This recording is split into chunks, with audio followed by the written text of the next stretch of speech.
Semaine de Radio-Don sur RCF Hauts-de-France. Bonjour Arnaud Dernancourt. Bonjour Michel Picard. Vous êtes le directeur de la radio ici dans la région. À vos côtés, Philippe Bras, bonjour. Bonjour Michel. Vous êtes le président d'RCF Hauts-de-France. Alors, si vous êtes là tous les deux, c'est parce que nous sommes en semaine de Radio-Don. La radio ne vit que de dons, c'est la base, hein, c'est ce que vous êtes venu nous rappeler. Mais si ça vous va, on ne va pas forcément parler que d'argent, mais plutôt de projets, de contenu, de forces vives. D'abord, d'une manière simple, quelle est l'importance d'une radio comme la nôtre? Quel est le projet particulier d'une radio comme RCF, Philippe?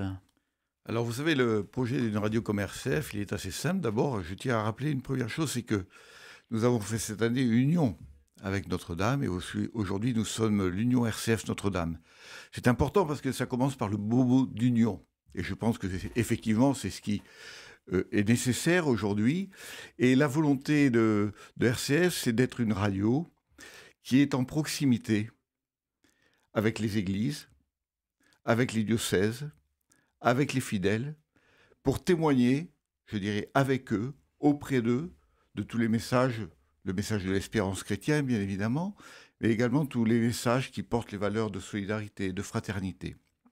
Tout ceci dans un vrai contact, je dirais, direct avec les fidèles, les auditeurs qui nous entourent. Avec le slogan que l'on peut rappeler, hein, la joie se partage. La joie se partage. Et alors, là, c'est une vision sur la radio RCF Notre-Dame désormais, donc comme vous l'avez rappelé.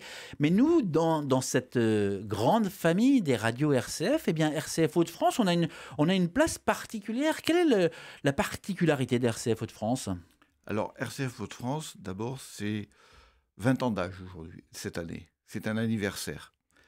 C'est 20 ans qui ont vécu, je dirais, grâce d'abord à la générosité des donateurs. Sans eux, il n'y aurait pas eu de RCF, il n'y aurait pas de RCF aujourd'hui. Aujourd'hui, RCF, qui a commencé dans la métropole lilloise, c'est RCF Hauts-de-France. Pourquoi RCF Hauts-de-France? Parce que présente sur 4 diocèses. Le diocèse de Lille, le diocèse de Cambrai, le diocèse d'Arras, le diocèse d'Amiens. Avec la possibilité d'atteindre 4 millions d'auditeurs potentiels. Mais aujourd'hui, RCF Hauts-de-France, c'est plus que cela. C'est un média parce que nous sommes présents, certes, au travers de l'antenne sur laquelle nous sommes actuellement, mais nous sommes également présents au travers des réseaux sociaux, puisque, grosso modo, tout ce qui est produit par RCF Hauts-de-France, aujourd'hui, est une matière première que nous rediffusons sur les réseaux sociaux pour atteindre le plus grand nombre. Et aujourd'hui, nous avons déjà sur les réseaux sociaux 15 000 abonnés, et nous comptons bien voir cette famille grandir très largement. Philippe Bras, je rappelle que vous êtes le président d'RCF Hauts-de-France, et ce n'est pas seulement à ce titre que je vais vous laisser parler. Je vais aussi donner la parole à Arnaud Dernancourt, qui est à mes côtés également. Philippe vient de le souligner, cette particularité régionale, elle est importante. On a donc ce lien avec les diocèses, ce lien avec le terrain, mais quels sont les défis justement ? Eh bien, le principal défi, c'est de devenir la radio de tous les auditeurs des Hauts-de-France. Et comme le disait Philippe, nous avons ces dernières années considérablement étendu notre champ d'action en ouvrant des émetteurs DAB+. Alors je profite que vous me donniez la parole pour dire un mot sur le DAB+.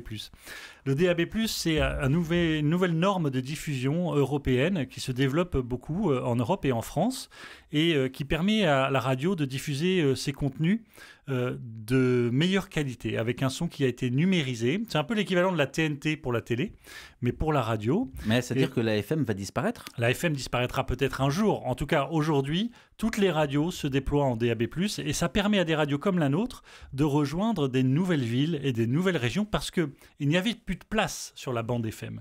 Donc nous ne pouvions pas obtenir de fréquences sur Boulogne, Calais, Dunkerque avant que le DAB+ n'arrive. Le DAB+, c'est très simple, il suffit de s'équiper d'un poste DAB+, pour pouvoir le recevoir. Un ancien poste ne fonctionne pas. Un ancien poste ne fonctionne pas. C'est en vente dans tous les commerces aujourd'hui. Ce que je vous dis, aparté, je ferme la parenthèse. Grâce au DAB+, on a considérablement étendu notre champ de diffusion. Et donc maintenant, il s'agit que tous ces habitants qui peuvent nous entendre à Amiens, à Abbeville, à Valenciennes, sur la côte, entendent parler de ce qui se passe à côté de chez eux. Parce que nous sommes une radio dont la vocation est une radio de proximité. Et donc, il faut que nous allions sur le terrain pour faire entendre la réalité, la diversité de ce qui se passe sur le territoire où habitent nos auditeurs. Ça, c'est le premier défi. Et le deuxième défi, il est financier. Parce que tous ces émetteurs, eh bien, ils ont un coût. Et nous, Par on a exemple fait... un émetteur, en moyenne, DAB+, c'est 5 000 € par an. 5 000 € par an. Et nous, on a fait le pari dans une démarche un peu missionnaire, parce qu'on croit que notre projet éditorial, il est beau et il peut faire énormément de bien à la société. On a fait le pari d'ouvrir tous ces émetteurs. Maintenant, ça va prendre un petit peu de temps avant que les auditeurs d'Amiens, les auditeurs de Boulogne, se familiarisent avec notre antenne et nous fassent des dons pour soutenir notre développement. C'est important ce que vous dites, parce que là, vous faites le lien direct entre finalement le travail de gens de radio et puis l'auditeur, le donateur potentiel. Pourquoi nous sommes en semaine de Radiodon? Pourquoi est-ce qu'on a besoin d'une semaine comme celle-ci? Michel, on a besoin d'une semaine comme celle-ci parce que on a besoin de dons pour vivre tout simplement. Et pour le président que je suis, je dirais que cette semaine de Radiodon est essentielle, car c'est celle qui va me donner la perspective de boucler mon budget ou pas finalement. Et puis c'est aussi celle qui va me dire que l'an prochain, je vais pouvoir continuer à faire et développer la radio, tout simplement, et en assurer la pérennité dans le temps. Donc c'est effectivement un événement annuel sur lequel on revient, mais qui est absolument essentiel pour nous, car la radio coûte cher. La radio coûte cher en production d'émissions. Une journée de radio, c'est à peu près 2 000 €. Qui coûte cher en diffusion. Arnaud le disait, 9 émetteurs DAB, 5 000 € le DAB, 2 émetteurs FM. Donc tout ça, ça a un coût, c'est la nécessité. Ce sont les moyens dont nous avons besoin pour atteindre nos auditeurs. Et également, d'ailleurs, je tiens à souligner que transformer la matière première de la radio pour la mettre sur les réseaux sociaux, cela aussi a un coût, bien évidemment. Vous dites ça coûte cher. Arnaud, est-ce que le jeu en vaut la chandelle finalement? Parce que effectivement, on peut se dire la radio, ça coûte cher. Est-ce que ça vaut le coup? Oui, ça vaut le coup parce que la radio reste le média préféré des Français. Il y a à peu près 39 millions d'auditeurs de Français qui écoutent la radio tous les jours. Et il y a presque 9 millions d'auditeurs qui écoutent une radio locale. Donc ça a vraiment un intérêt pour nous de continuer de développer ce média. Ce que je voulais rajouter par rapport à ce que disait Philippe tout à l'heure sur le Radiodon, c'est que certes, on prend une semaine par an pour convaincre nos auditeurs, ou alors les informer tout simplement, il y en a qui ne le savent pas, que sans leur don, eh bien, on ne peut pas vivre. Et on le fait toute la journée de manière un peu régulière. Pourquoi? Parce qu'un auditeur de radio, ça écoute en moyenne la radio 20 minutes par jour. Donc la personne qui va écouter 20 heures risque de l'entendre très souvent. Voilà, et elle nous excusera et elle comprendra que si on ne le fait pas, eh ben, on a des risques de fermer la radio. Pas ici dans les Hauts-de-France, mais ça s'est vu. Ça s'est vu ailleurs en France. Il y a eu des radios RCF qui ont rencontré des vraies difficultés et qui ont dû licencier et qui ont dû fermer des émetteurs. Donc ça peut arriver en fait. Aujourd'hui, on n'en est pas là. Mais donc, on fait ce Radiodon tous les ans parce qu'on a besoin du soutien des auditeurs. Philippe? Oui, on a besoin du soutien des auditeurs. On a besoin de tous les dons. Il n'y a pas de petits dons. Tous les dons contribuent à faire vivre, à faire grandir la radio. Et nous attendons chaque auditeur, si possible, pour apporter cette petite contribution qui permet de construire cette œuvre globale, enfin cette radio globale que nous essayons de porter dans le Hauts-de-France. Un peu de concret aussi. Est-ce qu'on peut faire un rapide calcul pour se dire, par exemple, si chaque auditeur te donnait tant, eh bien la radio n'aurait plus de soucis? Alors, le don moyen de nos donateurs, ça peut donner une idée à ceux qui nous écoutent. Le don moyen est de 200 €. Vous voyez, 200 €, une fois que vous faites votre don, si vous êtes imposable sur l'impôt sur le revenu, c'est quand même le cas de beaucoup de nos concitoyens, et que vous défiscalisez ce don, eh bien en fait, in fine, ça vous revient à 34 x 2, 68 €. Donc vous voyez, c'est quand même intéressant de se dire que nous, on reçoit 200 € et ça coûte in fine aux donateurs 68 €. Ça, c'est pour vous répondre sur le don. Une heure d'émission comme ça, là, Michel, un jour en Hauts-de-France, une heure d'émission comme ça, ça vaut 100 €. Vous voyez, donc ça permet aux auditeurs de se rendre compte qu'en fait, faire tourner un média, faire tourner une radio, c'est un coût. 3 manières de donner un rcf.fr ou radiodon.rcf.fr ou le 0810 333 777 0810 333 777 ou encore évidemment par l'adresse postale RCF 39 rue de la Monnaie 59 000 Lille. Quel est le sens de tout ça en fait? On parle de produire des programmes, de réaliser des directs, de payer des antennes, mais quel est le sens de tout ça? Moi je vous répondrai comme ça, Michel. La première raison de cette radio, elle a été créée par des chrétiens qui voulaient partager une bonne nouvelle. La bonne nouvelle. C'est quoi la bonne nouvelle? C'est que Jésus, Christ, est mort et ressuscité pour sauver tous les hommes. Et ça, il faut qu'aujourd'hui, en 2025, il y ait encore des médias comme le nôtre pour le dire. Parce que ça paraît simple à celui qui est chrétien, qui va à la messe et qui s'en rend plus compte. Mais celui qui est au bord du gouffre, celui qui vit une dépression profonde, celui qui est seul, celui qui est blessé, quand il entend cette parole, ça peut complètement changer sa vie. Et la deuxième chose, c'est qu'il faut aussi qu'il y ait un média sur les ondes qui soit capable de montrer la beauté du monde. Il est important aujourd'hui qu'il y ait des voix qui continuent de dire non, tout n'est pas à jeter. Le monde est beau, la création est belle, c'est pour ça qu'il faut en prendre soin. L'homme est beau, il est capable de faire des choses magnifiques, il est capable de s'oublier pour prendre soin des autres, etc., etc. Et donc ça, c'est ça le cœur du projet. Et c'est ça qu'il faut soutenir. Philippe Brun. Oui, pour rebondir sur ce que dit Arnaud, effectivement, c'est important de porter le message chrétien. Évidemment, on le porte, si on prend nos auditeurs à peu près, on le porte, la moitié de nos auditeurs ont une recherche spirituelle, je vais le résumer comme ça, auquel le message chrétien parle peut-être plus naturellement. Mais l'autre moitié de nos auditeurs ne sont pas forcément ni proches d'une église, ne sont pas forcément en recherche spirituelle, pourtant ils nous écoutent. Et donc, nous leur témoignons du message chrétien, nous leur témoignons de la beauté du monde, comme disait Arnaud. Et ça, c'est très important dans ce monde un petit peu agité, un petit peu en dépression, je dirais aujourd'hui, en inquiétude, de savoir porter ces paroles qui portent l'espérance, qui portent la solidarité, qui portent la fraternité entre les hommes. C'est pas un peu prétentieux de vouloir offrir comme ça à celles et ceux qui nous écoutent eh bien des repères Non, c'est le rôle des chrétiens. C'est le rôle d'un baptisé. C'est le rôle d'un baptisé de s'engager pour le bien commun de la société dans laquelle il vit et de témoigner de la foi qui l'anime. Alors on a parlé des dons, on a parlé des productions, mais concrètement, est-ce qu'on peut regarder un peu dans le rétro et voir si on a fait de belles choses récemment grâce justement aux dons qui sont arrivés?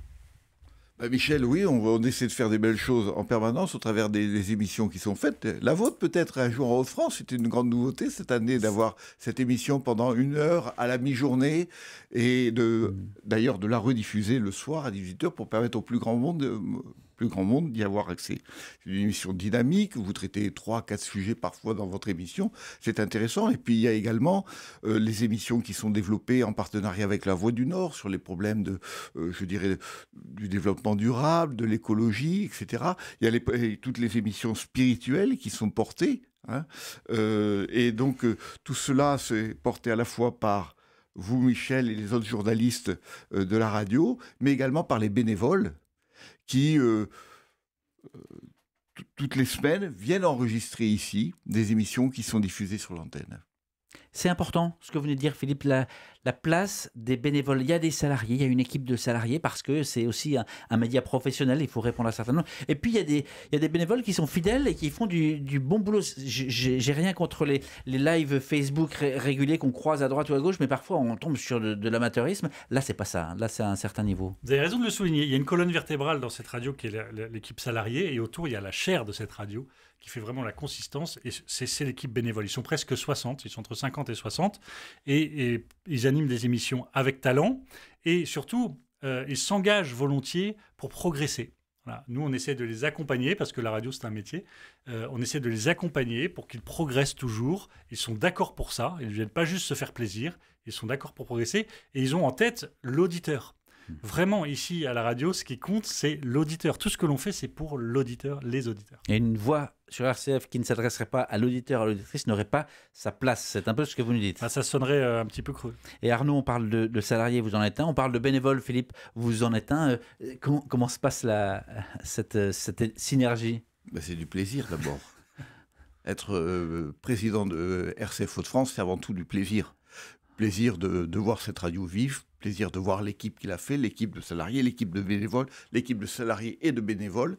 C'est du plaisir de voir le travail qui est fait, parce qu'une bonne émission de radio, c'est du travail. Les gens, peut-être, nos auditeurs ne le voient pas vraiment, mais quand on est dans la radio, on s'aperçoit que c'est du travail. C'est pour ça que d'ailleurs que les émissions sont de qualité, parce qu'il ne peut pas y avoir une émission de radio si elle n'est pas correctement préparée. Donc à la fin, forcément, ça donne un travail de qualité et une émission de qualité. Donc c'est du bonheur, c'est une équipe, c'est un challenge aussi, challenge d'avoir des idées pour la développer, pour la faire vivre, pour la transformer, pour la rendre toujours plus près de ses auditeurs si possible, sur tous les territoires que nous couvrons. C'est un challenge pour trouver les financements, c'est ce que nous venons aujourd'hui faire en parlant de notre radio ici à l'antenne. Mais c'est un challenge quotidien, mais un plaisir également quotidien. C'est le plus important. Et ce sera ma dernière question. Est-ce que c'est pas trop vertigineux? Comment est-ce que vous faites pour finalement remettre tout ça dans des mains qui vous dépassent? Parce que là, par exemple, le budget, on n'y est pas encore. Hein.